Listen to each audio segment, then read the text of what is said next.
Hello, and welcome to Ask a Historian. I'm Matthew Wilkinson, historian with Heritage Mississauga. And each week, we invite you to send in your questions, your curiosities, things that you'd like to learn more about, and we'll explore the history of the city of Mississauga together.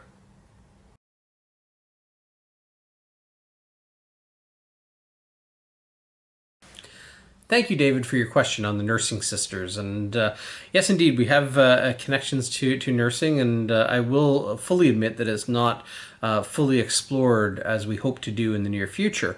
Nurses have served with the Canadian Forces overseas in numerous conflicts throughout our history.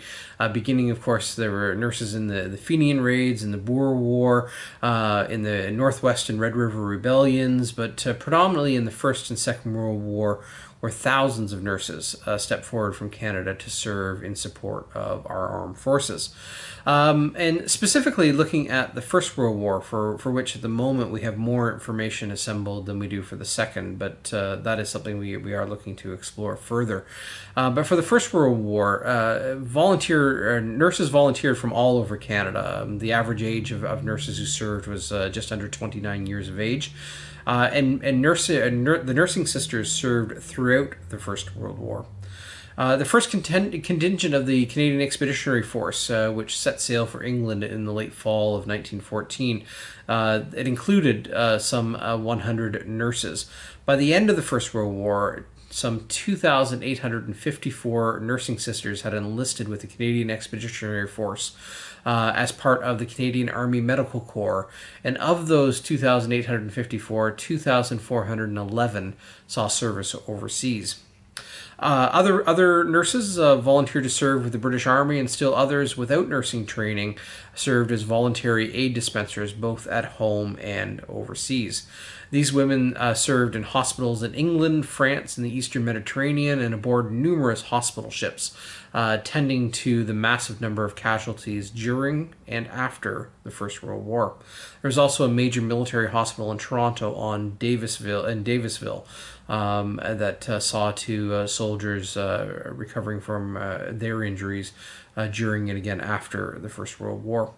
They also had casualties of their own. 2,854 nursing sisters serving during the First World War. 53 Canadian nursing sisters lost their lives during the war.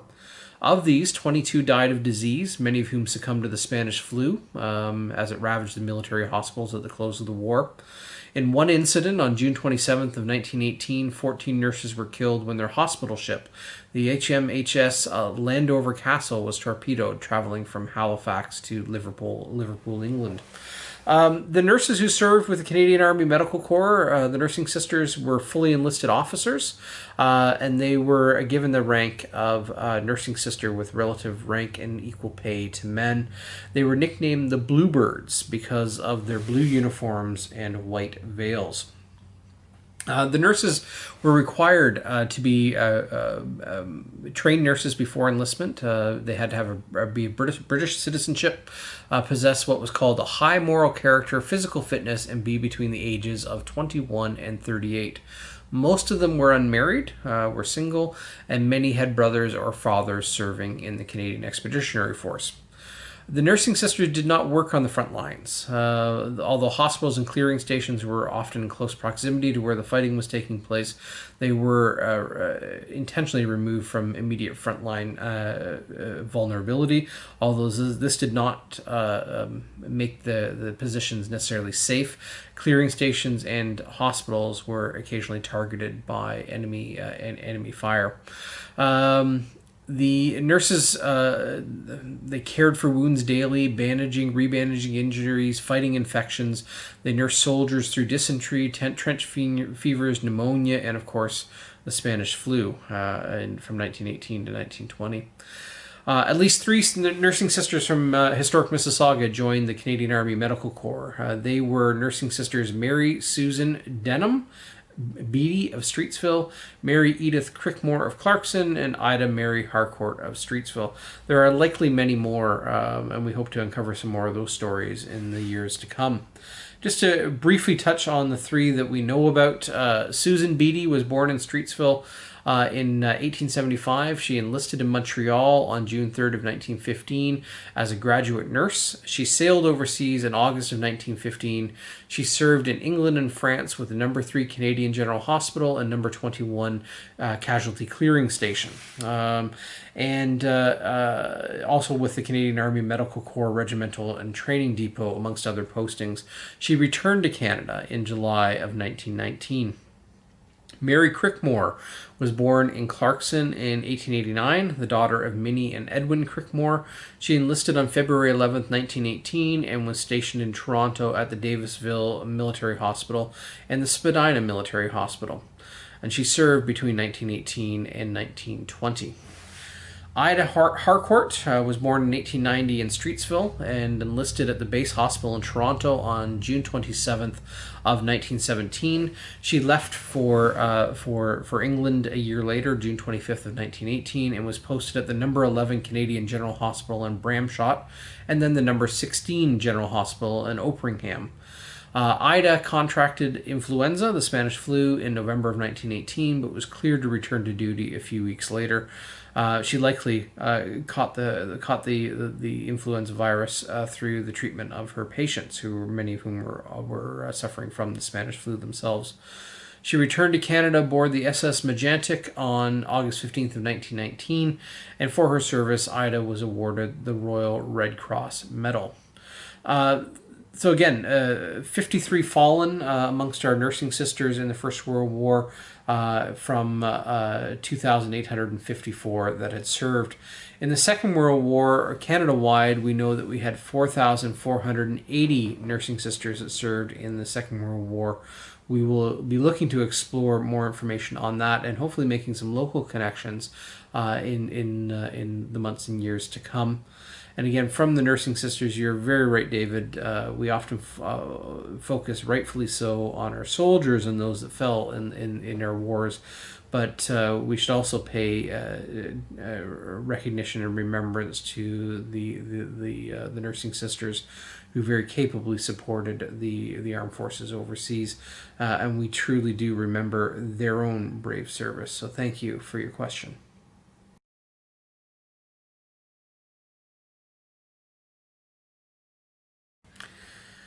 Thank you, Dorothy, for your question here on Ask a Historian. And yes, I remember several years ago puzzling on this very question myself. The story of Edith Cavell, although perhaps not as well known as it once was a story that really shook waves through the British Commonwealth at the time. On the morning of October 12th of 1915, October 12th of 1915, the 49-year-old British nurse Edith Cavell was executed by a German firing squad in Brussels in Belgium. There's one newspaper report that said the German army at the time was looking to dissuade other dissenters and underground supporters from their support of the enemy in their eyes, the Allied troops, if you will. But perhaps the execution of the nurse had the exact opposite request or impact on the war itself. It really brought a focal attention and a backlash to the German perspective, if you will, that led to the execution of Nurse Cavell. So before the First World War, Nurse Cavell served for a number of years as the matron of a nurse training school in Brussels. After the city was captured by German forces in the first few months of the First World War, Cavell chose to remain at her post in Brussels, tending both to German soldiers and Belgians alike. In August of 1915, German authorities arrested her and accused her for helping British and French prisoners of war, as well as Belgians hoping to serve with the Allied armies to escape Belgium for neutral Holland. During her trial, Cavell admitted that she was guilty of the offenses with which she had been charged. She was sentenced to death, though diplomats from neutral governments of the United States and Spain fought to commute her sentence. Their efforts were ultimately in vain. She was executed by firing squad on the morning of October 12th of 1915. And you can read a lot more. There's a lot of material online about the story of Nurse Edith Cavell. But to your question, Dorothy, and is there a Mississauga connection? And the answer is yes. If you go to St. Peter's Anglican Cemetery in Mississauga Road and Dundas Street, and you wander into the middle section of the cemetery, you'll find a couple of gravestones that have the name Cavell on them, Cavell. John Cavell, together with his wife Mary Eyre, came to Canada around 1855. We're not exactly sure when. We know that they are in Norfolk in England in the 1852, and their first child, a son named William, was born here in Canada in 1856. So somewhere around 1855, John and Mary Cavell came to Canada. John Cavell was born in 1828 in Norfolk, England, and was either the younger brother of Nurse Edith Cavell's father, Frederick Cavell, or he was a first cousin. We're not entirely sure. There's a number of Johns in the family line. The information we have right now is a little uncertain as to the exact relationship. And so John Cavell, the fellow who came here to historic Mississauga, was either the uncle of Edith Cavell or an immediate cousin. Again, we're not entirely sure. John Cavell's daughter, Elizabeth Ellen Lilly Cavell, she lived between 1869 and 1945. She married George Adamson of Clarkson, descended of the Adamson family from Arundel. Lily Cavell, along with her husband George and her parents and two of her siblings, are buried at St. Peter's Anglican Cemetery here in Arundel. Local historian and Adamson family historian, the late Tommy Adamson, made note of the connection between the Cavell family of Sheridan Clarkson and that of Nurse Edith Cavell in his book, The Adamsons of the Credit River Valley. And that's the family history of the rather prolific Adamson family here locally. So yes, there is a connection. We are not entirely sure whether it is a story of an uncle and a niece or cousins, but yes, there is a connection here in Mississauga between the Nurse Edith Cavell, who was executed in 1915, and the larger Cavell family, who ultimately came, a few of them anyways, here to Canada and to Mississauga. So thank you, Dorothy, for your question.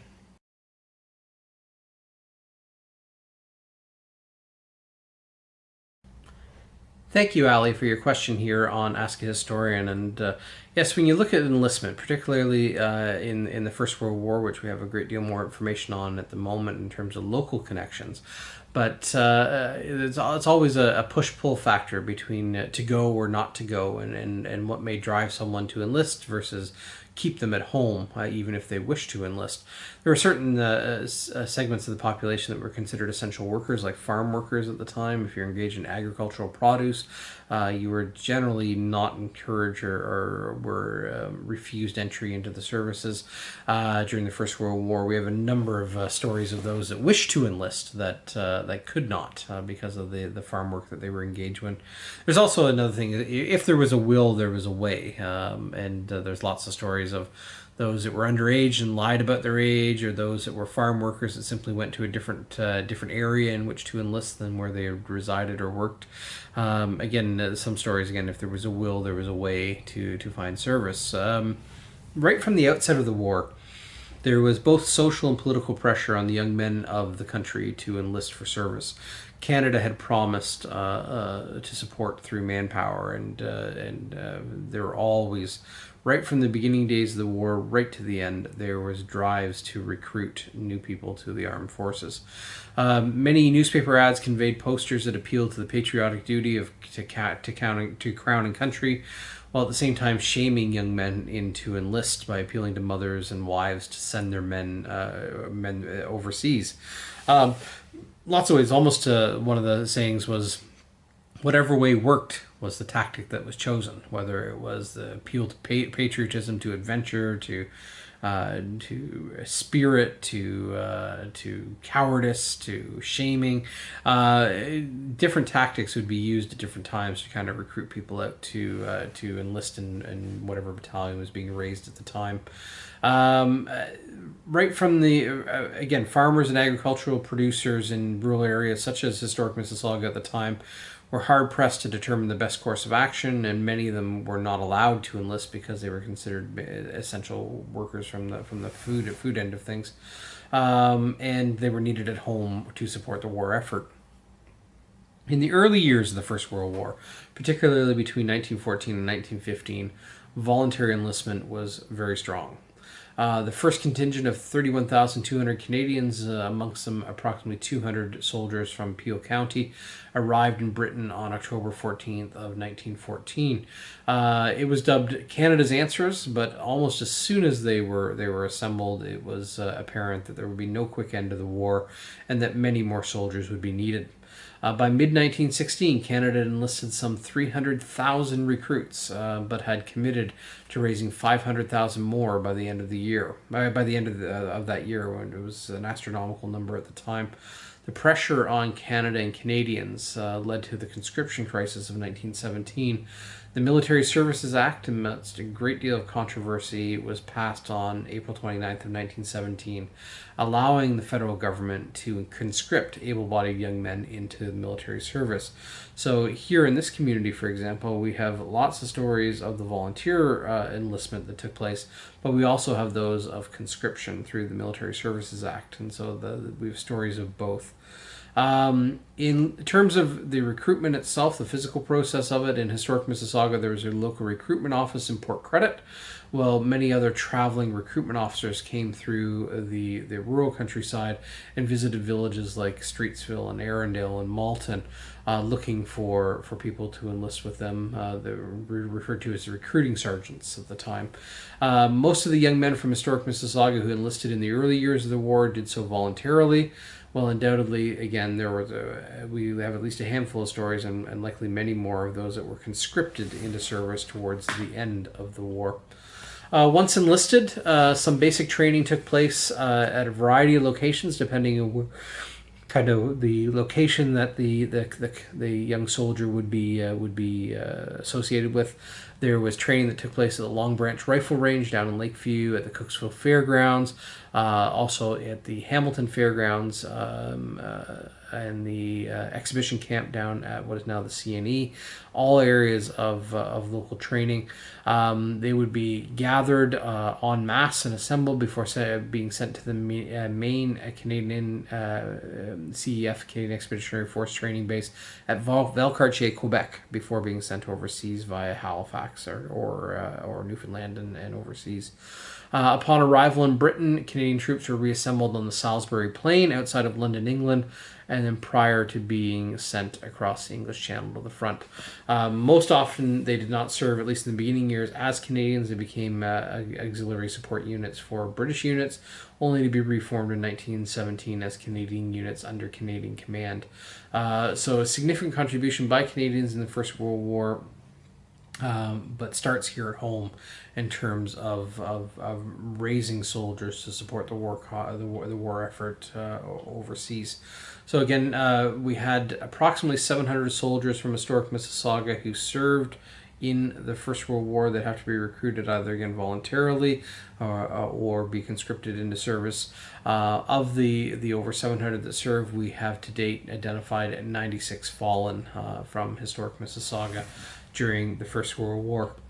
We'll explore connections to the Second World War in the months and years ahead as we delve into a greater Second World War research project here at Heritage Mississauga, identify the fallen and those that served from that conflict. But again, recruitment is a significant component of the military structure and of forming the military and how people get involved with it. So, Ali, thank you very much for your question. Hopefully touched on enough of those components that it makes a little bit of sense.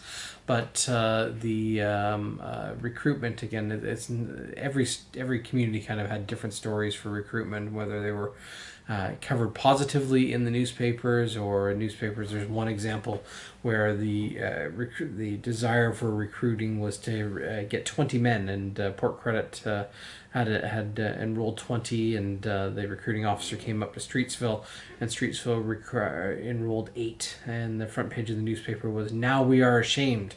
And that was because Port Credit had enlisted more than Streetsville did at that time. But every community in historic Mississauga sent soldiers to the front. They served under many different units overseas. But again, that effort, that service started at home with recruiting and enlisting. So thank you, Ali, for your question, and we look forward to exploring more about local history with you in other episodes of Ask a Historian. Thank you.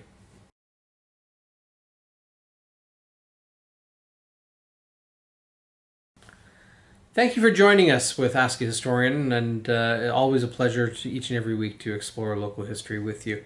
We have a special episode of Ask a Historian coming up in connection to Heritage Mississauga's 60th anniversary.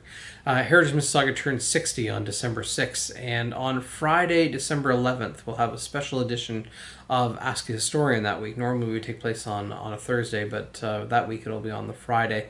And we're looking for people to send in their questions about Heritage Mississauga.